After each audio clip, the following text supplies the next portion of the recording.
comprendre comment raccorder des panneaux solaires en série ou en parallèle, il est important de comprendre leur fonctionnement et leurs caractéristiques électriques. Les panneaux solaires photovoltaïques convertissent l'énergie solaire en électricité à courant continu DC. Chaque panneau solaire a une puissance nominale en watts W et une tension nominale en volts V. Pour raccorder des panneaux solaires en série, les bornes positives d'un panneau sont connectées aux bornes négatives du panneau suivant. Le courant électrique est le même dans tous les panneaux, mais la tension totale est augmentée. Cela permet d'obtenir une tension plus élevée, ce qui peut être avantageux lorsque vous souhaitez alimenter des dispositifs nécessitant une tension de fonctionnement plus élevée. La puissance totale reste inchangée et est égale à la somme des puissances nominales de chaque panneau. Pour raccorder des panneaux solaires en parallèle, les bornes positives de tous les panneaux sont reliées entre elles, de même que les bornes négatives. La tension totale reste la même, mais le courant total est augmenté.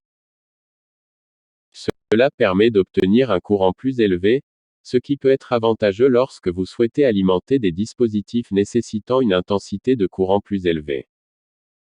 La puissance totale reste inchangée et est également égale à la somme des puissances nominales de chaque panneau. Le choix entre un raccordement en série ou en parallèle dépend donc des besoins spécifiques de votre installation solaire. Voici quelques points à considérer. Raccordement en série. Avantages. Tension totale plus élevée pour alimenter des dispositifs nécessitant une tension de fonctionnement plus élevée.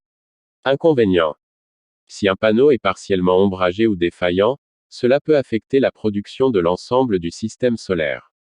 Raccordement en parallèle. Avantages. Courant total accru pour alimenter des dispositifs nécessitant une intensité de courant plus élevée. Si un panneau est partiellement ombragé ou défaillant, cela n'affecte pas la production des autres panneaux. Inconvénients. Tension totale inchangée, donc un dispositif nécessitant une tension plus élevée ne peut pas être alimenté directement. Il est également possible de combiner les deux configurations, en utilisant des sous-ensembles de panneaux solaires en série, puis en connectant ces sous-ensembles en parallèle. Cela peut permettre de répondre à des besoins spécifiques de tension et d'intensité de courant.